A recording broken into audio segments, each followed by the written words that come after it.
W tym odcinku porównamy sobie obrażenia Tura z obrażeniami księżycowego niedźwiedzia.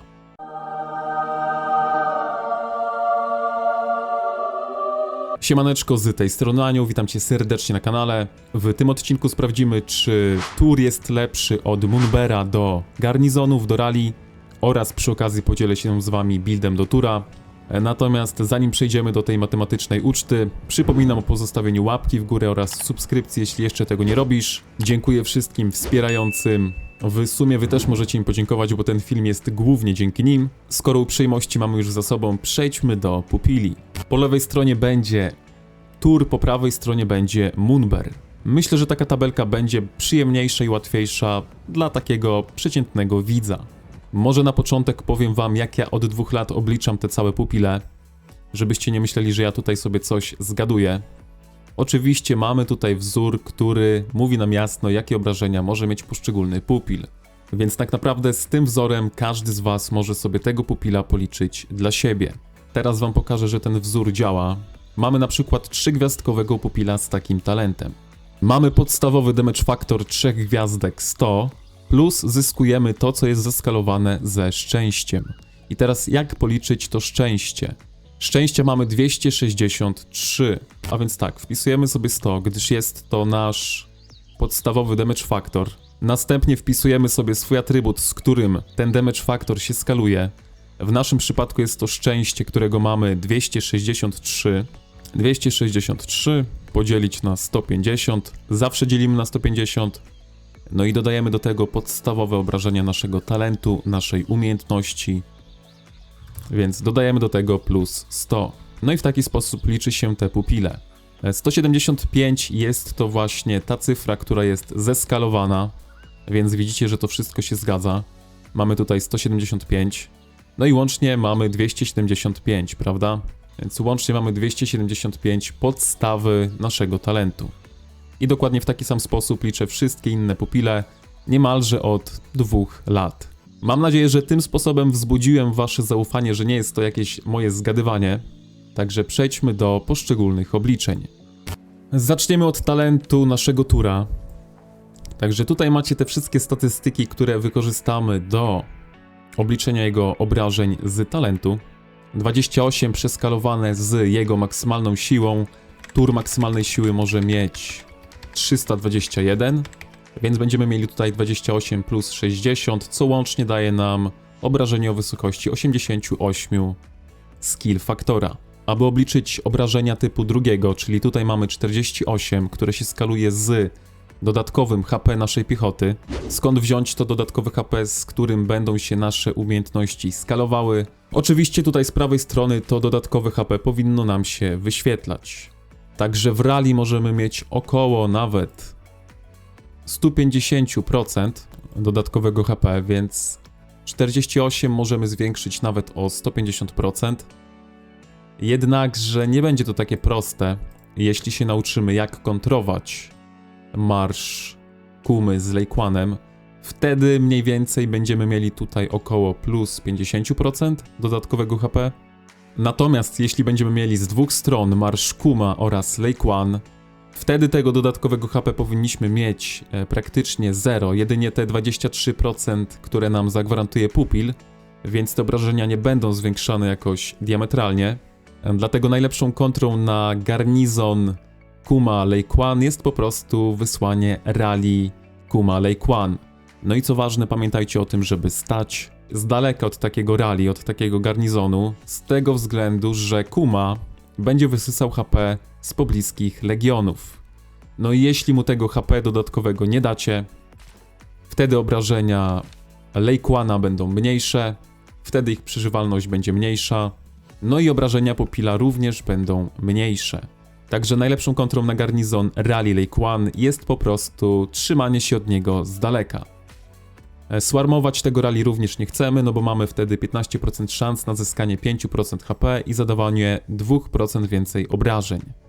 Mamy tutaj 10 staków, więc może to być nawet plus 50% HP i plus 20% damage delta. Także swarmować tego rally, gdy jest zdrowe, również za bardzo nie chcemy. Ta umiejętność jest właśnie takim antyswarmem. Jeśli walczy garnizon na rally, tak naprawdę tej umiejętności nie wystakujemy, bo 15% szans na zyskanie tego efektu, który trwa 5 sekund. Matematycznie jest to niemożliwe, żeby w walce 1 na 1 wystakować to do maksimum. Zresztą nie mówmy tutaj o matematyce, sprawdźmy, czy faktycznie można tę umiejętność wystakować. Tutaj mamy 10% HP na 4 sekundy właśnie z tej umiejętności, więc 4 sekundy jeszcze ten buff powinien trwać. Raz, dwa, trzy. No i sprawdźmy, tutaj mamy 4 sekundę. Dostaliśmy gdzieś tam po drodze jeszcze raz ten buff, więc mamy jeszcze 2 sekundy i 15% HP. Więc sprawdźmy dalej, czy ten buff się utrzymuje. 15% HP, no i w tej turze właśnie ten buff się kończy. I będziemy nabijali to HP od nowa. Także tutaj mamy plus 15%. No i tutaj mamy 0%, gdyż ten buff z tej umiejętności się skończył. Także widzicie, że ta umiejętność tak naprawdę nie zagwarantuje wam ani obrażeń, ani HP, jeśli nikt nie będzie was swarmował. Także skoro wiemy już, na czym polega skalowanie się z HP piechoty, możemy sobie tutaj obliczyć, jak to wszystko będzie działało. Pamiętajcie, że jeśli będziecie mieli po przeciwnej stronie marsz Kuma z Leikłanem, no to te procenty będą zdecydowanie mniejsze. Przy mądrej grze przeciwników możemy mieć tutaj tak naprawdę tylko 23% z tej umiejętności. No ale raczej mądrych przeciwników ze świecą szukać, więc uznajmy, że zwiększymy nasze obrażenia, że będziemy mieli tego dodatkowego HP nawet 123%, więc zwiększmy to 48 damage faktora plus 123%. Daje nam to współczynnik obrażeń o wysokości 107 współczynnika obrażeń.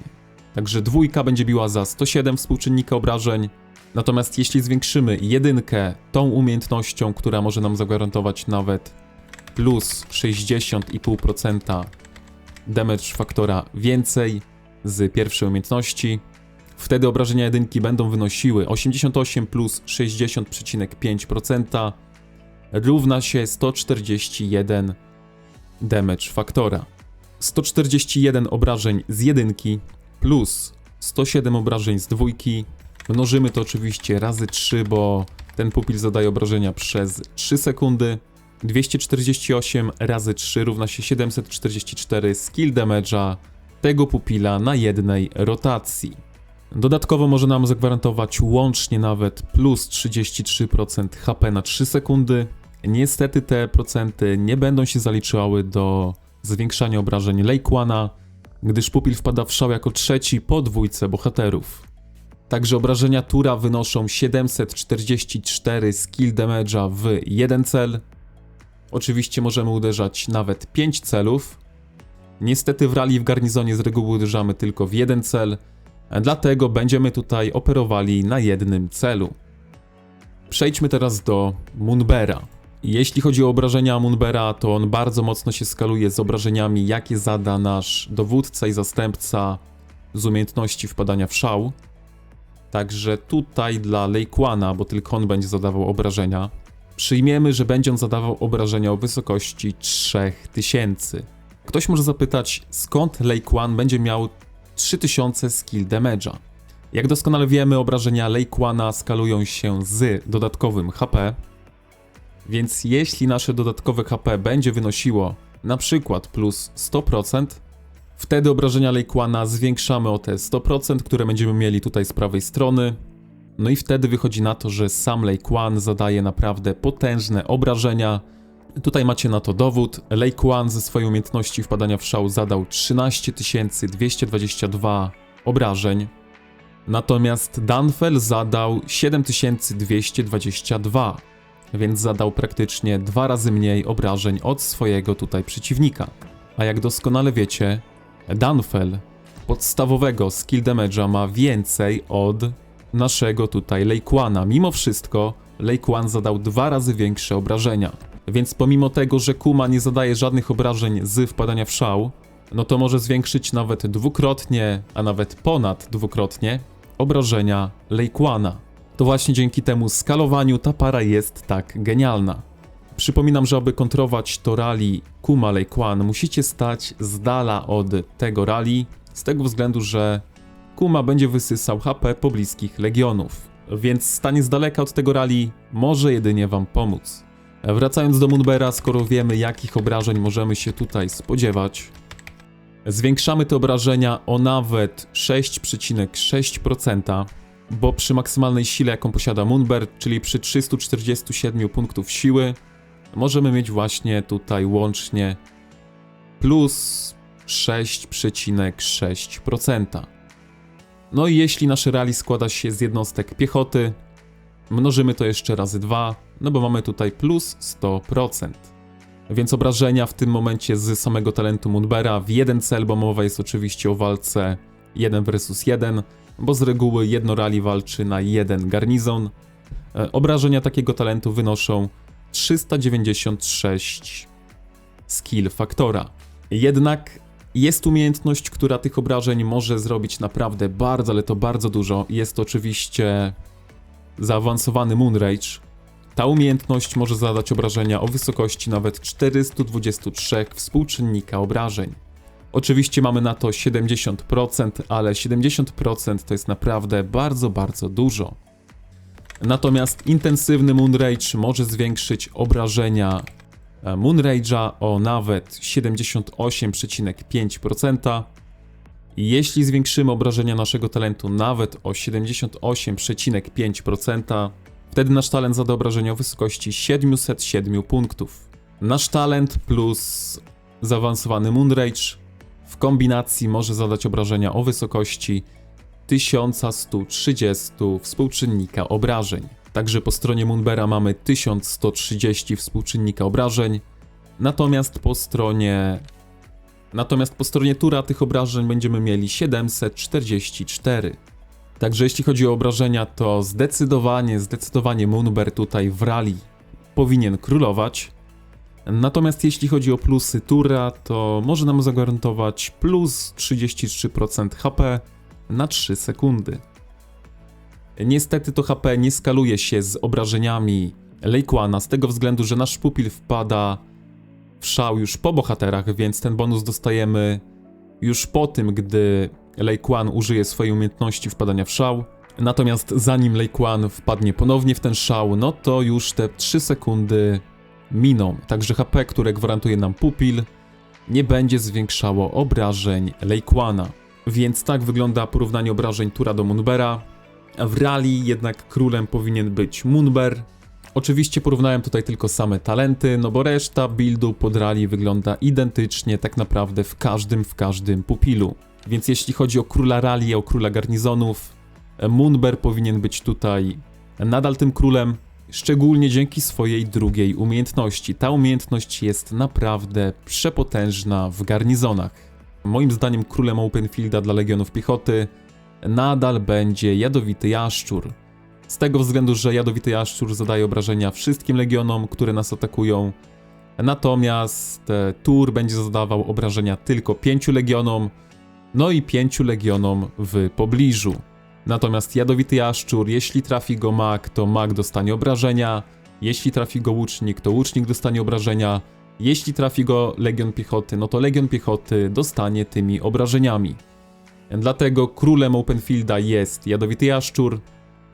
I szczerze mówiąc, na ten moment, jeśli grałbym na 5 legionów piechoty, to dla 5 legionów piechoty na Openfield używałbym samych Jadowitych Jaszczurów. Natomiast jeśli chodzi o rally, o garnizon, no to Munber jest tutaj nadal królem. Natomiast jeśli chodzi o los Tura, to moim zdaniem będzie podobny co do losu Brunatnego Niedźwiedzia. Teoretycznie oba te pupile mają wysokie obrażenia. Niestety w praktyce nie są zbyt często używane. Jasne, nie są złe, ale no są lepsze pupile po prostu. Między innymi z tego względu, że zasięg obrażeń jednego jak i drugiego pupila będzie właśnie bliski. No walcząc na blisko z reguły tylko legionom piechoty możemy zadawać obrażenia. Legiony piechoty mają naprawdę wysokie statystyki defensywne, przez co otrzymują zdecydowanie mniej obrażeń, więc te obrażenia są bardzo mocno redukowane. Poza tym mamy tylko 5 celów, zarówno w przypadku Tura, jak i w przypadku brunatnego niedźwiedzia, więc na naprawdę ogromne, potężne bitwy. Jadowity jaszczur, który nie ma żadnych ograniczników, powinien być, a na pewno powinien być. Jest zdecydowanie lepszy. Jasne, plus, tak jak mówię, plusem Tura będzie na pewno to dodatkowe HP, które może nam zagwarantować. Natomiast czy te 33% HP na 3 sekundy będzie warte, żeby wyciągać go na open field zamiast jadowitego jaszczura? Moim zdaniem niekoniecznie. Ale wiecie, jak ktoś już zainwestował w Tura, no to za wszelką cenę będzie go tutaj bronił. W każdym razie na open field, na większe bitwy, gdy bije nas około, 15 legionów w górę, myślę, że jadowity jaszczur będzie lepszy. Na jakieś małe bitewki myślę, że Tur może naprawdę być niezły. Na pewno do turnieju czempionów będzie doskonały, bo tam bije nas tylko maksymalnie 5 legionów, więc tam Tur może naprawdę zwiększyć naszą przeżywalność dzięki temu HP. A jeśli chodzi o garnizony, to myślę, że nawet w parze Kuma Lei Quan księżycowy niedźwiedź nadal powinien być lepszy od właśnie Tura. Ale wiecie, wpływ tego dodatkowego HP ciężko policzyć, jak to się przekłada na raporty, więc może i ten Tur nie będzie zły. W każdym razie jedno jest pewne. Kuma Lei Quan jest nową metą, jeśli chodzi o garnizony, o rally, a jeśli chodzi o pupila, no to tutaj jeszcze sprawa, powiedziałbym, że jest otwarta. Mimo wszystko schylałbym się w stronę Munbera. Myślę, że Munber będzie lepszy. Poza tym na sam koniec podzielę się z wami taką moją myślą. Jak doskonale wiecie, Kuma z Lei Quanem będą w każdym rally, w każdym garnizonie. No i jeden Kuma od drugiego Kumy będzie wysysał sobie HP, więc to HP będzie cały czas na zero, będzie na równi. Ale żeby ograć drugiego Kumę, tak sobie pomyślałem, że im szybciej będziemy używali rage skillów, tym więcej tego HP wyssiemy od drugiego Kumy, dzięki czemu będziemy mieli przewagę w tym rally czy w tym garnizonie. No a żeby szybciej wpadać w szał, żeby szybciej używać rage skillów, potrzebujemy na pewno każdego talentu w drzewku talentów pod gromadzenie szału. No i możemy wrzucić w naszego pupila umiejętność o nazwie wybuchy szału, dzięki czemu tego szału powinniśmy mieć więcej od przeciwnika. Wiecie, tego jeszcze nikt nie testował, ale wydaje mi się, że ma to naprawdę bardzo dużo sensu. Napiszcie w komentarzu, czy się z tym zgadzacie. W każdym razie ja będę się tu z wami żegnał. Wiecie co robić, trzymajcie się. Elo.